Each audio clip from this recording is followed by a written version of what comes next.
All right, ladies and germs, another quick one for you. National Preparedness Month, Day 5. These are bite-sized snippets about things that you can be doing and or thinking about to be more prepared as the world just all the way goes to hell in a handbasket. Yeah, I'm not doing it over. We're just keeping it. Dude, mission planning, pre-operational intelligence, area study. I know, Bear, but shut up. So, as you're probably well aware by now, we just ran a very large exercise through Refuge Medical, the night responder. And part of that was for people to pressure test their gear. Bring whatever you want to bring. Bring your bug out bag, your rucksack, your plate carrier, your chest rig, your war belt, your cool guy boots, your cool guy pants, whatever you're into. Test your gear in a real world stress-induced scenario. And they were given an in brief.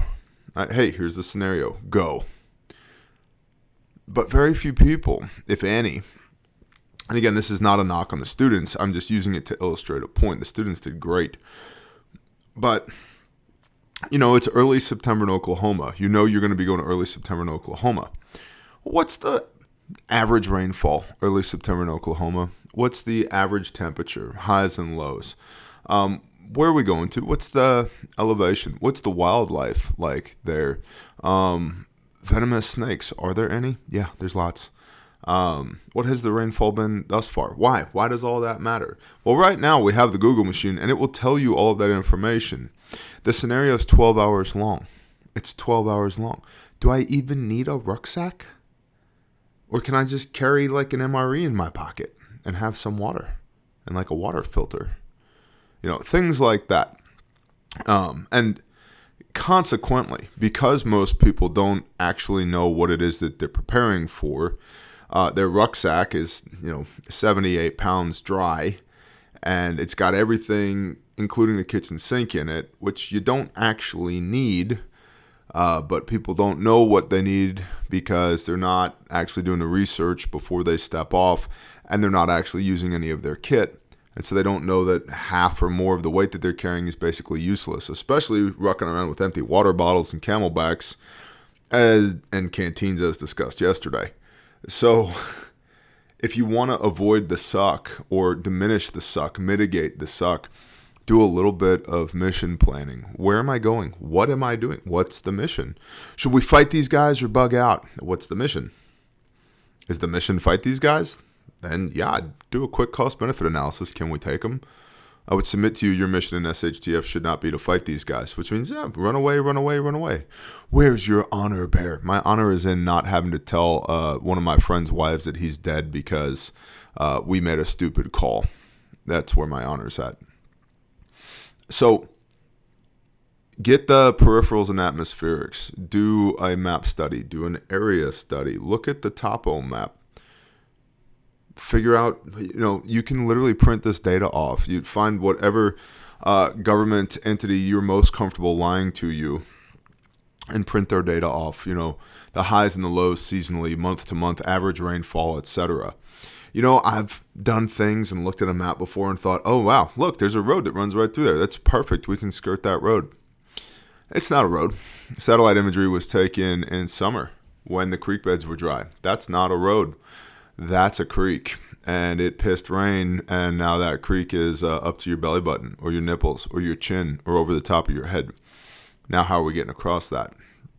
But arming yourself with some information means you can carry less stuff on you, which means you can move faster. It will increase your efficacy. It will allow you to move better, which will increase your survivability.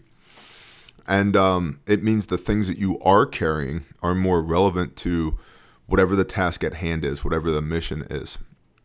So don't sleep on pre-operational intelligence.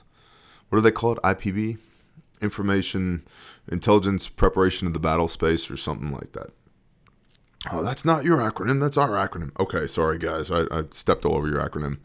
The point remains, for all the gatekeepers out there, the point remains it's applicable to preparedness as well. And so do a little bit of study, do a lot of study. I want to know as many of the things that I can know before I move. I don't allow myself to succumb to paralysis by analysis.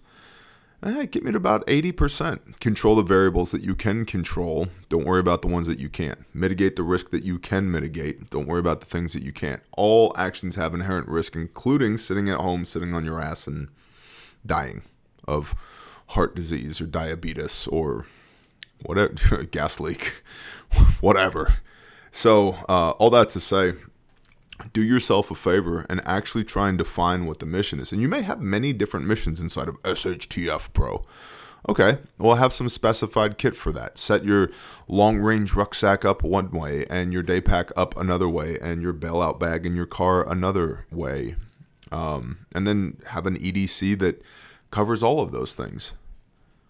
And then know where you're going and what the plan is. The scenario's 12 hours. Oh, things went all the way sideways and we're out here for 72 hours. Cool. Water filter, the ability to make fire, the ability to signal / commo, wet weather gear, change the socks, some snacky snacks, poncho, whoopee, like e-tool and a sleep mat, maybe. We're up.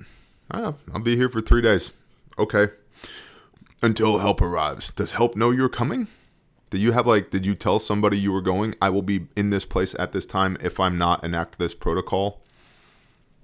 Super simple. Like super simple.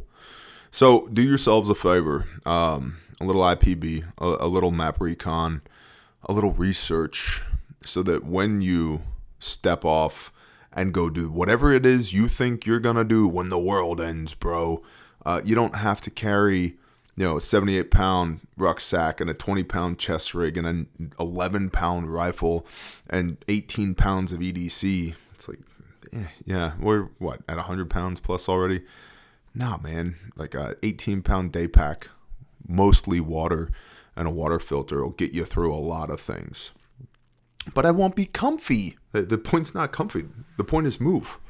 The point is to move. The faster you can move, the less you have to worry about, I need to be comfy out here. No, because I'm not going to be here very long. I don't want to stay here. The more dwell time I have here in a non-permissive environment, the worse it's going to go for me. The higher the likelihood of discovery. Yeah. I love you. Going to the football game? Okay, you have fun. I'm recording a video. I'll see you later. Peace. And also, why do you have the couch pillows? Hold. I'm recording a video. I'll see you later. And I have the couch cushions because I can. All right? Because I'm dad. I get to do that. Right? Because you got to get home to your kid to ask ridiculous questions of you, not be out in the field operationally operating like an operator when the world ends. So do some preparation. It matters. It matters a lot because if/when things get so austere that you have to operate in what will very likely be a non-permissive environment, literally your life is on the line. Literally the lives of your homies are on the line. So you should do as much research now as you can so that you take the appropriate loadout and not some ridiculous crap with you. I got my fishing kit. For what? It's a 12-hour mission. 24 to 72 if things go sideways. So we can fish. We're not fishing. We're not fishing. You can have a grumbly belly until we get home again. Cliff bars, peanut butter, protein bars. Stick them in your pockets. Let's roll. That's the show for today. Hey, listen, watch these, share these, please. I've noticed the views on National Preparedness Month have been abysmal. I'm trying to keep these short, sweet, concise, useful for you. So I'd appreciate the engagement. That would help us greatly. Same rules apply whether it's a brief or a video. The YouTube algorithm hates us. Like, subscribe, comment, share. Leave a comment for the YouTube algorithm robots to chew on. All right. Bless y'all. Shaloha.